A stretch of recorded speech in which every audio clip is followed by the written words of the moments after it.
Carrément, quoi. Après, je pense qu'il est assez commun à tous, c'est qu'on est transverse avec beaucoup de services. C'est-à-dire que le réglementaire, si Ouais. j'ai dire égal bon réglementaire, mauvais Bon, bah, réglementaire, c'est ça, hein. Pour réglementaire, il est là, puis il voilà. dépose, quoi. Voilà, il dépose, il prend tous les dossiers, il copie-colle et Et il il dépose. dépose. Là, c'est le mauvais réglementaire et c'est là que tu as un dossier qui est trop restrictif. Non, par contre, le réglementaire est quand même en contact avec tous les services, enfin en tout cas les services majeurs qui sont quand même la production, enfin tout le développement, Mhm. le contrôle qualité, toute la partie packaging, parce qu'on n'a pas trop parlé, mais il y a la partie packaging aussi. Voilà, donc c'est vrai que tu es quand même Ouais, pas c'est le mal point en commun de contact tout ça. avec pas Bah mal de ouais, services. ou ce que disait Teddy, là, forcément, comme tu as un dossier d'AMM que tu dois comparer à autre chose, et que dans le dossier d'AMM, il y a plein de choses. Là, on parlait plutôt Ouais. de packaging, de leaflet, etc. Voilà.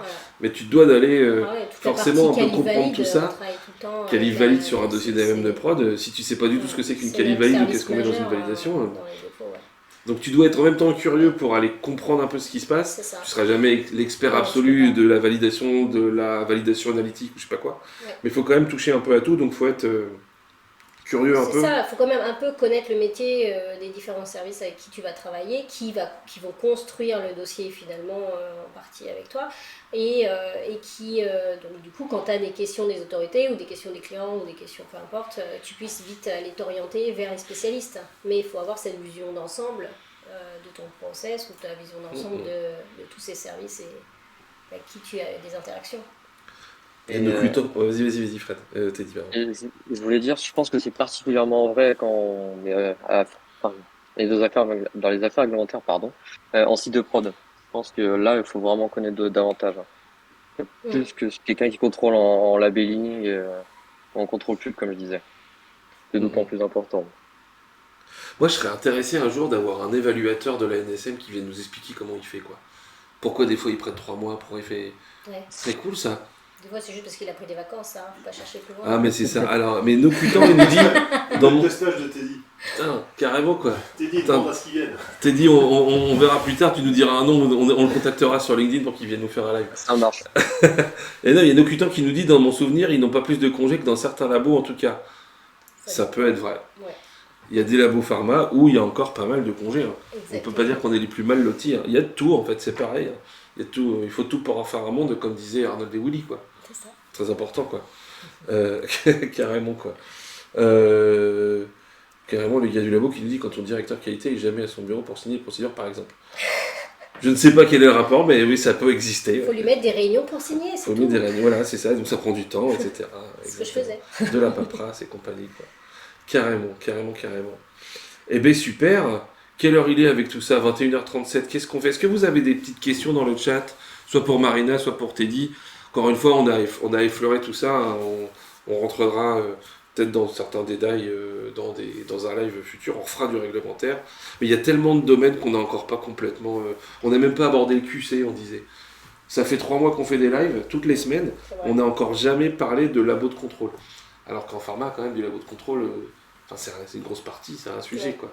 Et ben voilà, quoi. Donc on a tellement de choses à... Ça fait partie du dossier alimentaire, une grosse partie QC dans le Ah dossier bah oui, alimentaire. bah QC, Donc, ça... ouais. Toutes les méthodes, les spécifications, les stabilités, tout ça, c'est déposé.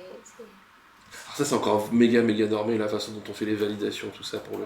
Il y a des ICH, il y a des textes qui Ouais. sont spécifiques pour C'est ça. Q, je sais pas quoi, Q2, R1, je sais pas quoi, machin. mais bon, on abordera tout ça dans On des n'a pas prochains trop lives. parlé des types de changements, mais il y a toujours, un peu comme avant, Ouais. des changements mineurs et majeurs. Les mineurs, tu peux le faire le changement immédiat, enfin, tu n'as pas forcément beaucoup d'attente, ou alors c'est des 30 jours, des trucs comme ça. Ah oui, c'est intéressant Et ça, puis oui. tu as des changements, ce qu'on appelle plus majeurs, des variations, ce qu'on peut appeler type 2, etc.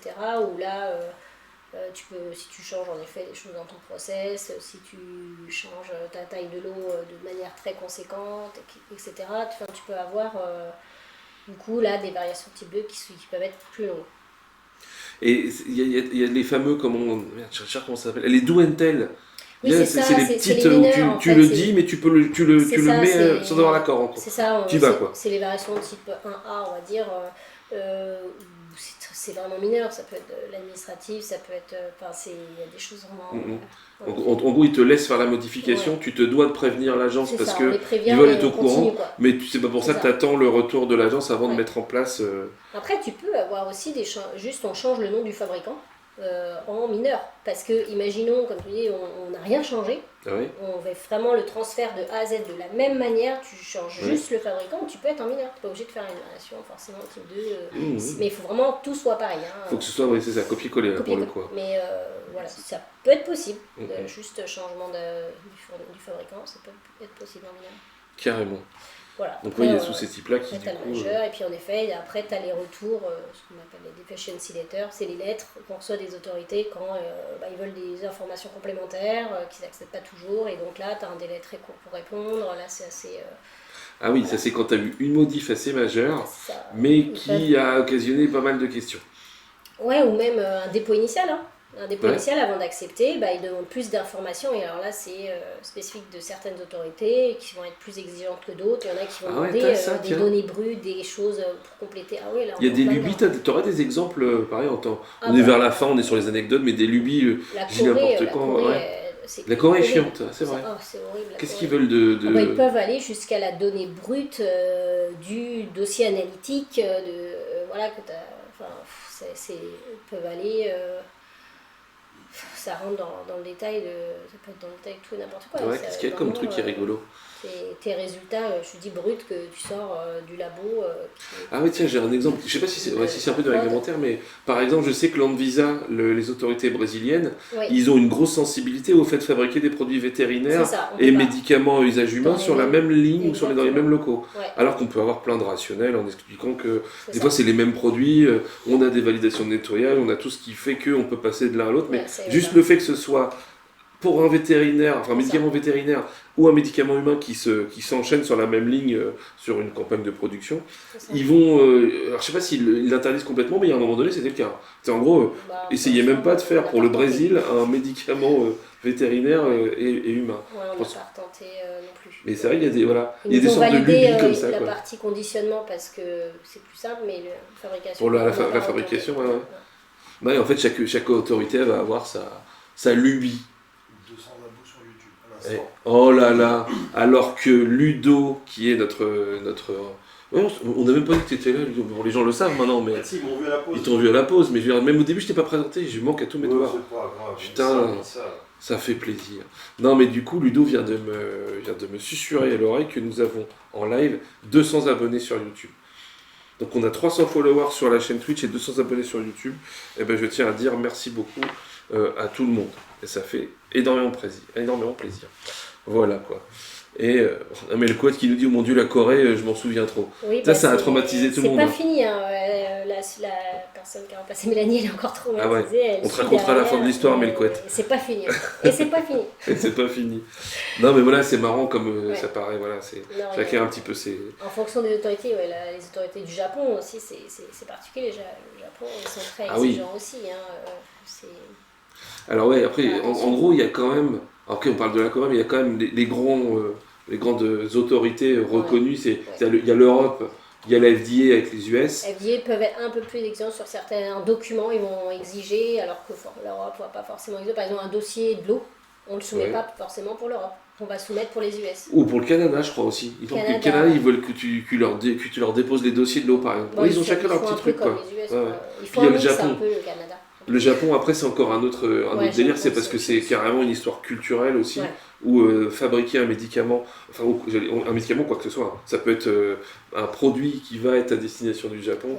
On en parlait un tout petit peu avec la culture japonaise la semaine dernière avec Vincent Leplivier, dans le cadre du Lean et tout ça, mais là, on est carrément dans une culture différente, et donc déposer un dossier au Japon, même les process Japon, ils sont... des fois spécifiques dans certaines usines.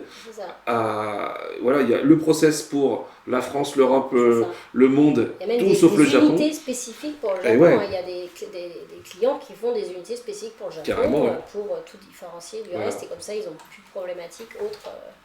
Parce que voilà, d'un point de vue culturel, réglementaire, ils vont demander des choses qui sont tellement drastiques ou tellement différentes du reste que... Et même si c'est en général très rentable parce que le japonais est très chiant, mais le japonais paye très cher, ça vaut des fois le coup de faire des unités de prod spécifiques qu'on va faire du Japon pour leur dire vous avez votre process à vous et votre dossier d'AMF, votre truc, vous avez votre petit quartier à vous quoi. Carrément quoi.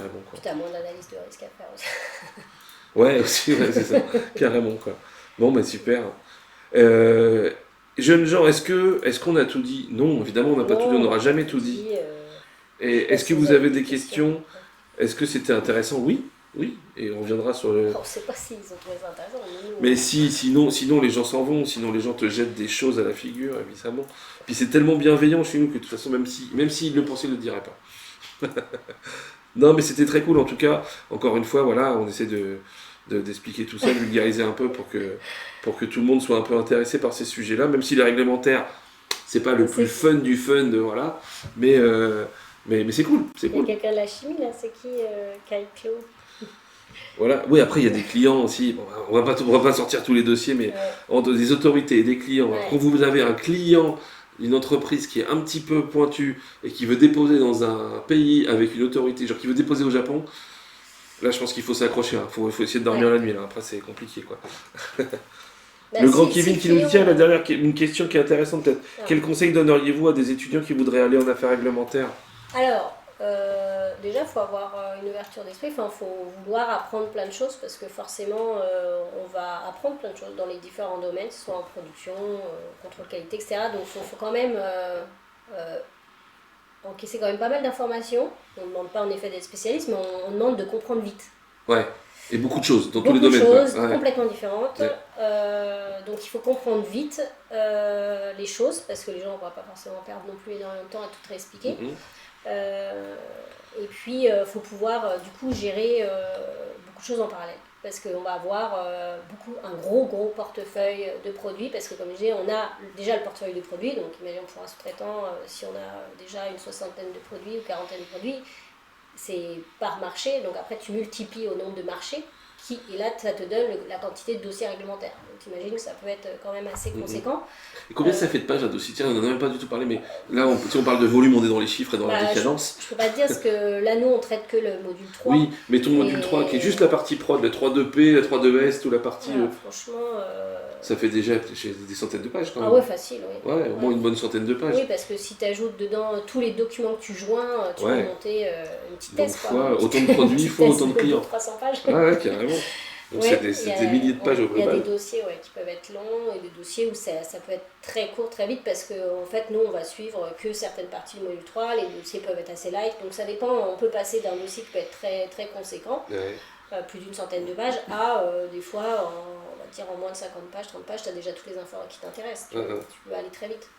Alors moi, je sais trouve où qu'il faut citer. quand même savoir, pour faire du réglementaire, il faut savoir ultra vite synthétiser, savoir où trouver les infos. Oui, Faut aimer les docs, c'est des docs ultra denses.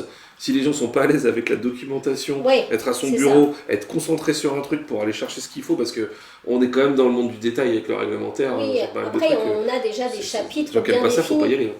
Bien défini. Donc on sait que si tu me parles production, je vais aller voir que dans un ou deux chapitres. Je ne vais pas refaire les 100 pages. J'ai des Ouais. chapitres spécifiques où je sais qu'on va parler de ça dans ce chapitre-là. Donc c'est plus facile. Tout est catégorisé. Donc on sait que voilà, tu veux changer une spécification, tu veux changer un procès de production, je vais aller voir les parties qui doivent parler de ça. Je ne vais pas aller regarder tout le dossier. Donc faut être structuré aussi dans sa tête Ouais. pour faire du réglementaire. Oui, quand même. oui. De toute façon, ils nous l'imposent. On a des parties réglementées, on doit parler de ça dans cette partie-là, on doit parler de ça, etc. Donc tout est déjà Ouais. prédéfini, entre guillemets, de Mmh. résumé. On sait que voilà, on a quand même des parties quand même bien spécifiques pour chaque chose. Ouais, il y a moins de le côté créatif, quoi. C'est-à-dire quelqu'un qui aime bien, quelqu'un qui est un peu hippie, qui aime bien écouter du reggae et qui aime bien Non, quand même, t'as faire des parties tableaux de plein de bien- couleurs, bien- c'est du réglementaire, c'est peut-être Ouais, pas. non. C'est quand même assez structuré, quoi. Oui, quand Faut même. aimer la- voilà. Donc, Faut aimer la après, structure. et puis je souligne, faut pouvoir être à l'aise avec l'anglais. Faut rédiger en anglais, faut quand même. Ah oui, en anglais, c'est Bah intéressant. oui, ça. l'anglais, c'est ce que j'arrête pas de dire à tous les alternants qui Ouais, viennent dans mon carrément. service. Bon, bah, je fais pas que du réglementaire, je fais du système, donc forcément, Ouais. moi j'ai toute la partie aussi audit, change control et autres, et tous les systèmes qualité. Et on est en contact client, que ce soit par mail ou en audit Mhm. à l'oral. Il faut connaître l'anglais. Donc, T'es au dit, toi, tu minimum, parlais anglais à la écrit, NSM? quoi. C'est ce que je voulais dire, ouais. Au niveau de l'anglais, finalement, j'ai pas trop été sollicité. Forcément, on parlait anglais Bah ouais, pour parce que- interagir avec les organismes publics. Mais finalement, on est, comme tu disais, Marina, c'est qu'on est pas mal guidé en fait. On a beaucoup de méthodologie, on nous lâche pas comme ça. Et on a, par exemple, des process définis dans des gros fichiers Word, on sait où aller. Donc c'est vraiment pas mal guidé, même pour les mails, il peut y avoir des Ouais, mails préfaits, hein. Moi honnêtement, au niveau de l'anglais, j'ai pas Ah du ouais? tout porté pendant mon stage, hein. Ouais, ouais, non, c'est... ouais, Après, forcément pour les documents, notamment si, quand je travaille sur les Blue Box, on va forcément sur le site de l'EMA, aller sur les RCP traduits en anglais. Et donc là, l'anglais, voilà, pour comprendre, il y a pas le choix, hein. Même ouais, il pour faut. interagir, Les des fois, RCP, les résumés ouais, des caractéristiques du produit. Je me fais le c'est dictionnaire ça. à chaque fois. Ouais, pardon, je ne détaille pas à chaque fois. Et Ouais, oui, et carrément. autrement, j'étais bien d'accord au niveau de beaucoup d'esprit de synthèse, au niveau de la Ouais, synthèse de compréhension, D'accord. ouais, au niveau de carrément. et aussi au niveau de la rigueur. Beaucoup de Ouais. rigueur parce que voilà, Ah dans oui, les oui, lettres, complètement. faut que ce soit au mot près, faut pas qu'il y ait une faute d'orthographe, Mm. faut pas qu'il y ait un espace, voilà, comme Ouais, c'est ça. Donc vrai. c'est beaucoup de rigueur. Donc ça, c'est vraiment la Mm. qualité principale et ouais, il faut y mettre Mhm. dans les documents, hein. Il y a pas, c'est pas très créatif, Ouais, c'est c'est ça. beaucoup. C'est là où je disais mon côté Non, créatif, mon hippie non. qui fume des pétards et qui écoute du reggae, je suis pas sûr Ouais, qu'il soit bon dans le réglementaire, quoi. ouais, exactement. Faut pas aller là-dedans si vous voulez faire du Mhm. marketing ou ce genre de choses, hein. Voilà. Par contre, c'est pas le côté, enfin, c'est le côté rigoureux et structuré, mais comme on disait, il faut aussi aller vers les gens, essayer de comprendre les choses. Donc Mm. c'est pas de la structure bête et méchante Mm. applique et un robot pourrait le faire à ta place. Tout à C'est fait. ça que je trouve intéressant dans le réglementaire. Et voilà, même si voilà, ça va plus à certaines personnes qu'à d'autres, mais voilà, c'est pas non plus un métier où tu fais du tampon toute la journée et du copier-coller, quoi. C'est ça, et puis il faut pouvoir voilà, créer une relation vraiment avec la production et les autres services Mhm. pour qu'ils ne t'oublient pas, surtout. Parce que c'est ça, en fait, c'est beaucoup, on travaille. Non, Faut que n'oubliez pas. c'est ça, Oh ma non mais il faut pauvre. travailler quand même en parallèle pour qu'ils comprennent. Bah, après, moi je l'ai vécu parce que pour le coup, on a créé la cellule réglementaire en Ouais, bien pharma, sûr. elle n'existait pas, et donc les gens n'avaient pas l'habitude de quand ils faisaient un changement ou quoi, enfin peu importe ce qu'ils faisaient, ils ne prévenaient pas systématiquement les réglementaires, ou quand on faisait une action de déviation, etc. Il n'y avait pas Mhm. forcément le réglementaire, n'était pas sollicité, ils disaient non, il n'y a pas d'impact réglementaire, bah tu m'as pas demandé en fait, donc je peux pas Mhm. l'inventer. Donc voilà, donc en fait il y a aussi ça, c'est créer vraiment une collaboration entre les différents services avec le réglementaire qui n'ait plus peur de venir te voir, de pas penser oh là là si je vais le voir il va encore me Il va me faire chier pour sortir. 6 mois. Non, mais c'est clair. Donc, non, c'est juste, il vient de voir, est-ce que ça, il y a un impact? Oui, Ouais, non, ouais. machin. Et du coup, comme voilà, faut être réactif, faut lui dire rapidement les choses. S'il y a un impact, lui, il va continuer et il va être content, il reviendra plus souvent te voir. Et du coup, le fait qu'il vienne plus souvent te voir, bah, on est plus au courant de ce qui se passe. On peut plus facilement bloquer s'il y a une problématique et avoir plus de communication. Et du coup, ça marche mieux, quoi. Et donc, plus il y a cette communication, moins tu auras de problématiques après derrière avec le client ou un écart par rapport au dossier réglementaire. Il y a Ouais, aussi bien ça, sûr, ouais. c'est un travail en collaboration en fait. Si le réglementaire il est dans sa cage, au fond, là, Ça marchera pas. ça marche pas Bon, c'est en vrai fait, pour tous hein. les métiers, mais d'autant Ouais, plus pour ça, parce ouais, que tu es ouais. quand même garante du dossier qui dit ce que tu as le Faut se droit de faire faire. connaître quand même, Ouais, quoi. un Je suis là, minimum. m'oubliez pas, C'est clair. je vais vous aider, mais en même temps vous allez m'aider aussi, pas qu'il y ait de problématique, quoi. Sur l'anglais, il y a Keiklo qui nous dit c'est toujours plus agréable de pouvoir communiquer avec les personnes parlant anglais. Ça permet parfois de casser cette barrière linguistique C'est ça. et de pouvoir faire même détendre l'atmosphère qui peut parfois être tendue dans certaines situations. Ouais. Et il y a le grand Kevin qui dit quelque chose de très vrai aussi sur sur ce thème du réglementaire, c'est que là aussi, on est dans la rigueur du mot. Ah C'est-à-dire oui, que quand entre on parle chaque du chose. shall, should, may, might ou must, Voilà. ça veut, des fois, c'est voilà quoi. Bah, c'est là que je C'est suis la petite bien subtilité, contente, quoi. moi, de ne pas rédiger les dossiers, en fait. Ouais, ouais. Je pense que je n'ai pas forcément une très bonne rédaction. Je suis Sachant bien pour que corriger, mais pas pour rédiger. moi, je sais que pour en avoir discuté, bon, alors c'est vrai au réglementaire ou dans les, on va dire dans les bonnes pratiques, dans les BPFO, etc. Quand on te dit should, Tu dois le faire. c'est must. C'est ça. C'est ça. Recommandation. Hein. C'est have to, quoi. Voilà. Plus. C'est une recommandation plus que si tu le fais pas, de toute façon tu te prends une baffe. Donc bon, c'est should, mais c'est should Ouais. orienté quand même. Ouais. Hein, donc voilà. Il y a la vraie grammaire de chez Shakespeare et puis il y a les gars, faites-le quoi. C'est ça. Vous rigolez pas avec ça quoi. Bon bah c'est super. Bah écoutez, je trouve que c'était une bonne soirée. C'était très sympa. Merci beaucoup Marina Bah, merci à de toi. nous avoir partagé tout ça. C'était très cool. On a réussi à pas trop se couper la parole, à pas être trop bavard et à se voilà. C'était bien. C'était très intelligible. Un énorme. Ouais, Tu fais c'est des bien. progrès. Franchement, C'est maturité. la de vérité, 40 ça ans, fait c'est plaisir. C'est ça. Ah, t'as changé. Hein. Un énorme merci à Teddy pour avoir partagé son stage et c'était super cool aussi. Et j'espère que tu auras une méga note, mais comme tu as impressionné ton jury, on sait que les oraux sont bien passés, maintenant il n'y a plus qu'à aller fêter ça. Quoi. Ouais. Et voilà, allez voir Marc Rebillet sur internet, sur YouTube, c'est un type qui fait de la musique qui ressemble à Teddy. Et voilà, parce que je trouve qu'il y a un petit air. Et j'en profite pour caser ce type-là qui est complètement fou. Et Marc Rebillet, c'est top sur internet, il fait des lives de musique complètement déglingos. Un énorme merci à nos 300 followers, à nos 200 abonnés sur YouTube.